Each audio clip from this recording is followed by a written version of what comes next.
Satu nama yang paling underrated dalam percakapan Ballon d'Or tahun ini adalah Lautaro Martinez. Kompatriot Leo Messi adalah salah satu kandidat paling masuk akal untuk mendapatkan trofi pemain terbaik sejagat tersebut, dibandingkan pemain-pemain lain yang lebih banyak dikerek oleh popularitas. Bagaimana tidak, El Toro mengakhiri musim ini dengan meraih 3 trofi bersama tim dan 3 penghargaan pribadi. Performanya di Inter musim lalu jelas patut diacungi jempol. Bersama tandem barunya Marcus Thuram, El Toro langsung nyetel dan menggila. Bersama Argentina lebih gila lagi. Meski hanya sekali bermain penuh selama Copa America 2024, El Toro bisa menyabet gelar top scorer dan membantu Albi Celeste membawa pulang trofi Copa America ke-16-nya. Lantas, seperti apa sebenarnya performa El Toro sehingga dirinya layak mendapatkan Ballon d'Or? Sebelum masuk ke pembahasan, kalian bisa terlebih dahulu menekan tombol subscribe dan menyalakan lonceng notifikasinya agar tidak ketinggalan video-video teranyar dari Starting 11 Story. Bersama Inter, Lautaro Martinez memulai musim lalu dengan tegak, sebab mereka mengakhiri musim sebelumnya dengan menjadi finalis Liga Champions. Asa mereka dipupuskan tendangan dadakan Rodri, pemain yang kali ini menjadi penantang El Toro dalam perebutan Ballon d'Or. Meski begitu, hal tersebut malah menjadi bahan bakar bagi El Toro dan La Benea Malta untuk memulai musim. Tak hanya itu, El Toro juga harus bermain dengan tandem baru setelah Edin Dzeko pergi ke Istanbul dan Romelu Lukaku memilih berkhianat. Adalah Marcus Thuram, putra dari legenda Juventus Lilian Thuram yang menjadi tandem baru El Toro. Dikutip dari situs resmi Inter, Marcus didatangkan dari Borussia Mönchengladbach secara cuma-cuma. Bersama duet barunya, El Toro langsung mencetak 5 gol dalam 3 pertandingan pertama di Serie A. Kapten baru Inter sejak ditinggal Samir Handanovic dan Marcelo Brozovic tersebut langsung memberi tanda bahwa dirinya akan menjalani musim dengan membara. Maka kata konsisten tepat untuk menggambarkan Lautaro selama 1 musim ke belakang. Duet baru antara Lautaro dan Marcus di lini depan Nerazzurri tersebut malah menjadi mesin gol yang mematikan. Berdasarkan catatan Transfermarkt, duet baru ini berhasil mencetak 42 gol dalam semusim. Angka yang sama dengan duet El Toro dengan Edin Dzeko musim 2022-2023, namun dengan jumlah pertandingan yang lebih sedikit. Ngeri. Tegaknya kepala El Toro adalah modal bagus untuk menjalani musim. Kepercayaan diri yang tinggi dan skill mumpuni adalah kombinasi mematikan di lini depan.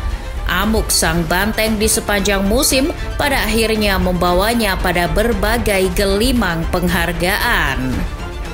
4 hari menjelang Natal, Inter harus menjamu Bolonya pada ajang Coppa Italia. Laga yang berjalan alot tersebut akhirnya harus berlanjut ke babak tambahan waktu. Sempat unggul 1-0, Inter malah dihajar balik 1-2 oleh anak asuh Thiago Motta sejak El Toro ditarik keluar pada menit ke-99. Dilansir dari Football Italia, sang banteng mengalami cedera. Paha kirinya mengalami cedera otot. Seperti yang tertulis dalam Instagramnya, El Toro meminta maaf atas kekalahan dan cederanya tersebut. Catatan bermain 89 laga berturut-turut berbaju Il Biscione harus patah. Tak hanya itu, 2 gelar berturut-turut Coppa Italia bagi Inter juga ikut patah. Penaltinya yang gagal di babak pertama dan comeback Bolonya di pertambahan waktu menjadi hukuman bagi El Toro dan Inter. Meski harus memulai 2024 dengan cedera, El Toro malah makin menggila. Pada 26 Februari 2024, dirinya berhasil mencapai catatan 100 gol selama bermain untuk Inter di Serie A. Seperti yang dilansir dari situs resmi Inter, brace-nya melawan Lecce menjadikannya masuk daftar striker elit Nerazzurri. Catatan ini juga menjadi pembuka dari penghargaan lain yang akan didapatkannya pada 2024. Namun sebelum meraih manisnya pencapaian, El Toro harus mencicipi dulu pahitnya kegagalan. Setelah kegagalan penaltinya pada laga melawan Bolonya ikut andil menghentikan perjalanan Inter di Coppa Italia, kesialan kembali menghinggapi diri Lautaro lagi.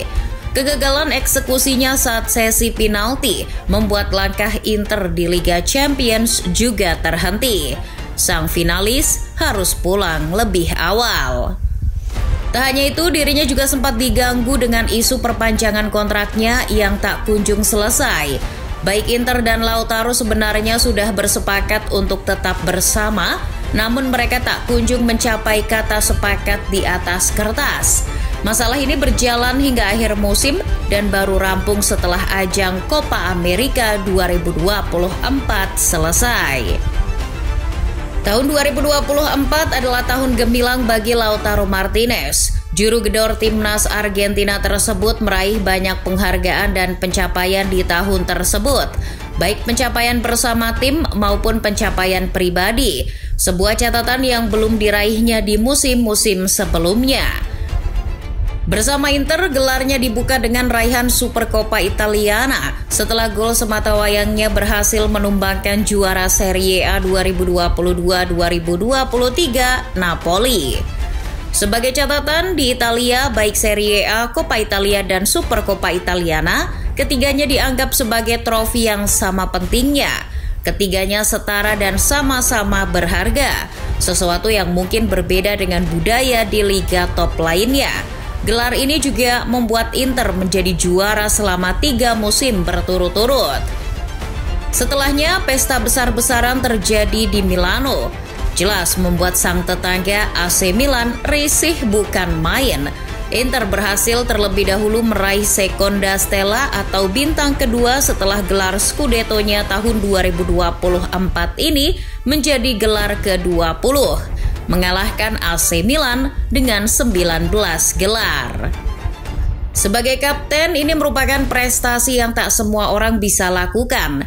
Menambah bintang hanya terjadi sekali dalam 10 gelar dan El Toro mendapatkan keberuntungan untuk merasakannya.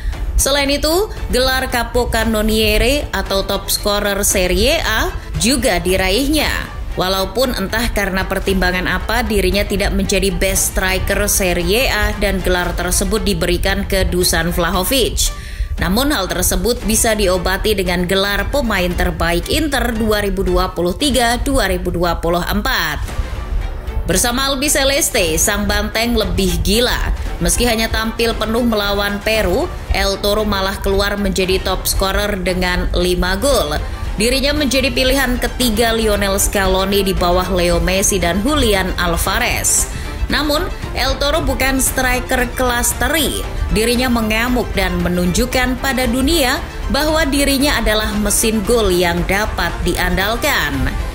Gol sematawayangnya di final kembali membuat Leo Messi tersenyum. Gol sematawayangnya tersebut juga membuat Argentina menjadi pengoleksi gelar Copa America terbanyak dengan 16 gelar, menyalip Uruguay dengan 15 gelar.